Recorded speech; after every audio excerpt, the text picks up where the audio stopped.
A ver, pensemos en esto un segundo. ¿Cómo es posible que un conjunto de leyes de la antigua Roma, de hace siglos, siga influyendo en cómo funciona nuestro mundo hoy? Parece increíble, ¿no? Bueno, hoy vamos a desentrañar justamente eso, la asombrosa segunda vida del derecho romano. Esta pregunta es el corazón de todo, porque la respuesta es una de las historias más fascinantes de la civilización occidental. Es la historia de un texto que, contra todo pronóstico, simplemente se negó a desaparecer. Ok, ¿cómo vamos a recorrer esta historia? Primero, el momento clave, el redescubrimiento. Luego, vamos a conocer a dos grupos fascinantes, los adoradores de la palabra y los adaptadores prácticos. Veremos cómo sus ideas chocaron, creando visiones rivales. Y cerraremos con el legado, uno que, créanme, llega hasta nuestros días.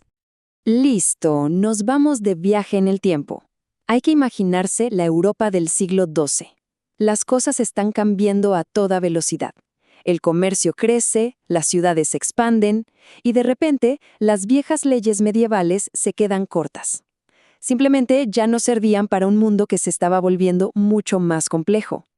Y justo ahí, en medio de esa necesidad de orden, ¡pum!, reaparece algo que llevaba 600 años olvidado. Una verdadera joya jurídica. Era como encontrar un manual de instrucciones súper avanzado para construir una sociedad moderna. Prometía orden, lógica, universalidad, exactamente lo que se necesitaba. Y este tesoro tenía un nombre, el Corpus Juris Civilis. Pensemos en él como el gran libro del derecho civil. Dentro de él había una parte especialmente potente, el digesto, que era pura ciencia jurídica. Este texto no solo se leyó, revolucionó todo. Se convirtió en el centro de una nueva forma de pensar el derecho. Y todo comenzó en un lugar, la recién creada Universidad de Bolonia.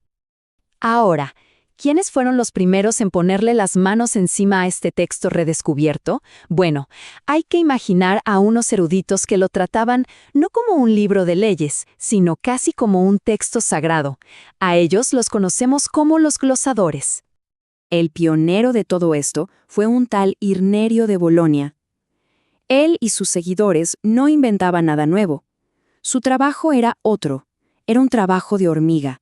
Se dedicaron a la exégesis, o sea, a interpretar el texto de Justiniano con un rigor casi obsesivo, línea por línea, palabra por palabra. Y su herramienta principal eran las glosas. ¿Qué eran? Básicamente pequeñas notas al margen o entre líneas. Eran como los comentarios que uno dejaría en un documento, pero a un nivel de detalle increíble. Su objetivo no era crear leyes nuevas, para nada. Era desarmar el texto original hasta entender el porqué de cada coma. Y esto es lo más importante para entender a los glosadores, su ciega reverencia al texto. Para ellos, el Corpus Juris no era un documento antiguo de una civilización lejana. No, para ellos era la razón con mayúsculas, perfecta, eterna, casi como si fuera la ley de la gravedad, algo que no se discute, solo se descubre y se explica. Pero, claro, esta luna de miel con el texto puro no podía durar. La vida real es complicada. Así que, como era de esperar, surgió una nueva corriente que dijo, «Ok, ya entendimos el texto. Ahora, ¿cómo lo usamos?» El péndulo se movió de la teoría pura a la aplicación práctica. Y para el siglo XIV, esta nueva ola, liderada por juristas como el gran Bartolo de Saxoferrato, ya tenía un argumento claro. Sentían que los glosadores se habían encerrado en una torre de marfil.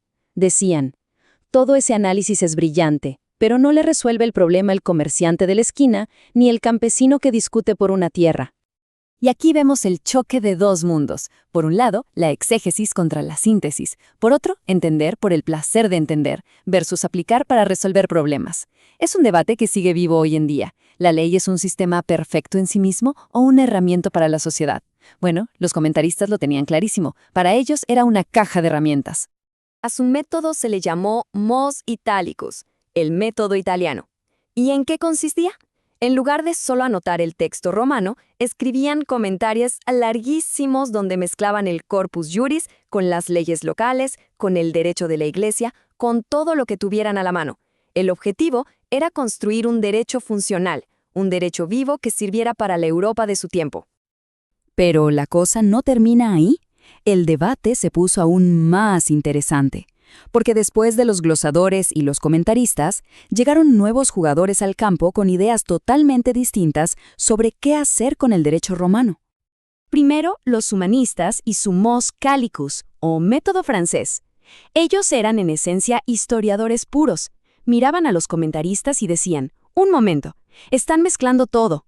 Este texto es un documento histórico. Hay que entenderlo en su contexto, el de la antigua Roma, no adaptarlo a la fuerza a nuestros problemas. Querían limpiarlo de todas las capas medievales. Y después de los humanistas llegaron los iusnaturalistas en el siglo XVII. Y su idea fue aún más radical. Dijeron, ok, el derecho romano es genial, pero no por sus reglas específicas, sino por sus principios universales. Lo usaron como cantera, extrajeron de ahí las grandes ideas de justicia y razón para construir algo totalmente nuevo, códigos legales nacionales unificados y modernos. Todo este largo debate de siglos nos lleva a nuestro último capítulo, y quizás el más impresionante. Nos vamos a la Alemania del siglo XIX, donde se gestó uno de los proyectos intelectuales más potentes de la historia del derecho. Aquí la figura clave es Savigny y su escuela histórica. Mientras en Francia triunfaba la idea de codificar, de crear leyes desde cero, Savigny dijo, no, la ley no se inventa, crece como un árbol del espíritu de un pueblo. Y para él, el espíritu del pueblo alemán, en lo jurídico, estaba conectado directamente con el derecho romano. Y lo que hicieron fue una locura. Se llama pandectística. Tomaron el digesto, o las pandectas en griego, y no solo lo estudiaron, lo reconstruyeron. Fue como tomar un motor antiguo y desarmarlo hasta el último tornillo para luego volver a armarlo como un motor de alta precisión, súper lógico y sistemático, listo para funcionar en el siglo XIX. Y aquí viene lo más alucinante. Este sistema, esta reconstrucción del derecho romano, no fue un ejercicio académico. Se convirtió en la ley vigente en Alemania. Pensemos en eso por un segundo. Una de las potencias industriales del siglo XIX se regía por una versión ultra sofisticada de las leyes de la antigua Roma. Es extraordinario. Y todo tiene un final, o al menos un punto y aparte. El año 1900 es esa fecha simbólica. Es el momento en que Alemania finalmente promulga su propio Código Civil, el famoso BGB, y el sistema pandectista es reemplazado. La segunda vida del derecho romano, como ley directa, llegaba a su fin. Pero que ya no se aplique directamente no significa que haya muerto, para nada. Su legado es inmenso.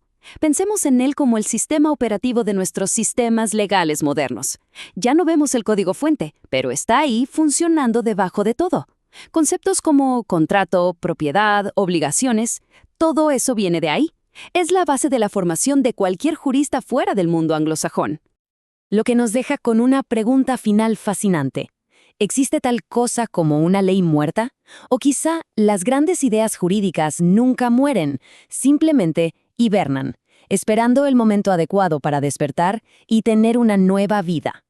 La increíble historia del derecho romano parece decirnos que las ideas realmente poderosas siempre encuentran la forma de volver.